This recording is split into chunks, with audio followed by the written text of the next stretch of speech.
President Trump's push to redraw congressional maps in Republicans' favor hit a major roadblock in Indiana yesterday.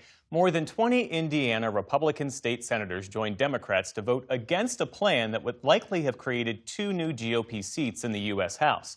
Our congressional correspondent Lisa Desjardins has more. After the vote in Indiana, President Trump made clear he wants political consequences for the perceived lack of loyalty. Here's how he responded to NewsHour's Liz Landers. I wasn't working on it very hard. Would have been nice. I think we would have picked up two seats if we did that. You had one gentleman, the head of the Senate, I guess, Bray, whatever his name is. I heard he was against it. He'll probably lose his next primary, whatever that is. I hope he does, but because he's done a tremendous disservice. I'll certainly support anybody that wants to go against it. One of those Republicans who voted to block the maps is Indiana Senator Mike Bohacek, and he joins me now. Senator, you voted no, but others of your fellow Republicans, a smaller group, supported the president's move. Here's what one of them said. When your house is on fire, you don't worry about whether or not you're traditionally holding the hose the right way.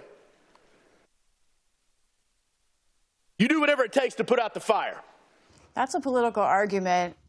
Why did you disagree? Why were you right? Why did you vote no? Sure. We had 19 members that felt very strongly that we should move forward with this, and we had 21 of my caucus mates that also felt, as did I, that this is more than just a transactional one-time vote. If we're going to do this once, then are we now going to be doing this every 2 years with every new administration? And we don't treat policy that's this substantive in a transactional basis. And that's kind of how I felt. It was feeling like we're just doing this at the whim of a president who's concerned that perhaps he might be underwater in the upcoming elections. And it was just bad policy. I have some personal reasons as well, and I've certainly stipulated those. But from a policy perspective, it's just bad policy. I want to talk about those personal reasons as well. The president and his team put a lot of pressure on you. His rhetoric has had a number of effects. One thing he posted on Facebook at one point was he used a slur, retarded. I know that's something that affected you. You are also being affected by threats right now. Where are you staying? Where is your family? And what's the president's responsibility for bringing down the rhetoric right now?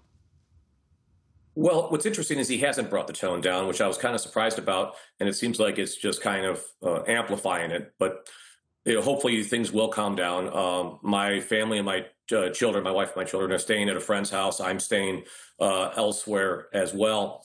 So we're going to try to get everybody back together for the weekend and as we approach the holiday season. I have a daughter that's disabled, and I can listen to a lot of the president's comments and some of the names that he calls, and I don't appreciate it. I don't like it, but that's just how he is. But just this one slur, it was just the bridge too far, and it doesn't seem to matter. Other members of his administration have used it. He's using it to identify a political rival. There's just no place for it. And, it's time to be grown-ups. For God's sakes, we're leading, in this case, we're leading the state of Indiana. And in his case, he's leading the free world. There's many other words you can use if you need to voice your displeasure with someone. There is a top conservative group that's still putting some rhetoric out there today. Heritage Action posted on X in the last day that President Trump should make good on his threat to cut Indiana's funding, writing roads will not be paved, guard bases will close. Are you worried about that threat for your state? I don't think he can do it. From the research I've done and others, the roads are formulary. Entitlement programs like SNAP and Medicaid, well, those are federal entitlements. I don't think you can unfund those. So can he impact grants and, maybe some discretionary issues? Certainly he can. But we have 9 members of our congressional delegation plus 2 senators. And with the majorities as tight as they are and the votes as tight as they are in Congress, hopefully our state delegation will represent the state of Indiana and its interests at the federal level. And I would count on them to do that. There are just 40 of you Republican senators in Indiana, but you were under a national pressure campaign, including visits from the vice president. Who exactly said what to you during that pressure campaign? So it started pretty early on with the vice president and some of his visits. Obviously, the social media campaign was pretty revved up. We did meet with some of the president's staff and also the vice president as a caucus, as a group of the 40 Republican senators. And then later on, a conference call with the president. I received one call from president's staff, and then also calls from our governor and his staff as well. So it was pressure, with as much as going on in the world these days, for him to take out time to spend with us to discuss this. Obviously, you see the importance of the issue to him. What do you make of this effort overall to try and affect the 2026 election by changing all these maps? You obviously were against it in Indiana. I don't feel comfortable with it. I think it's bad policy. So to now say, well, let's take this opportunity to politically gerrymander them, it doesn't feel right. And my constituents don't like it. To them, it feels like we're trying to rig the system and steal and using other states' bad behavior as the excuse. That's just not how folks in Indiana are.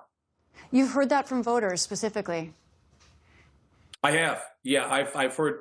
Obviously, you have voters that are pretty strong on the other side of this issue, and then I'm happy they are, and they made their voices clear and known. But by and large, members of my constituency overwhelmingly did not want to do this. They did not want the districts to be redrawn, and it became even stronger after they saw the maps. So when they saw the maps and they saw that in some cases they're going to be represented by somebody that's in a community that's not even close to being of their same interests, even they were concerned. Even people that were in favor of it on its face, when they saw the maps, changed their minds. Indiana State Senator Mike Bohacek, thank you so much for talking with us. Thank you.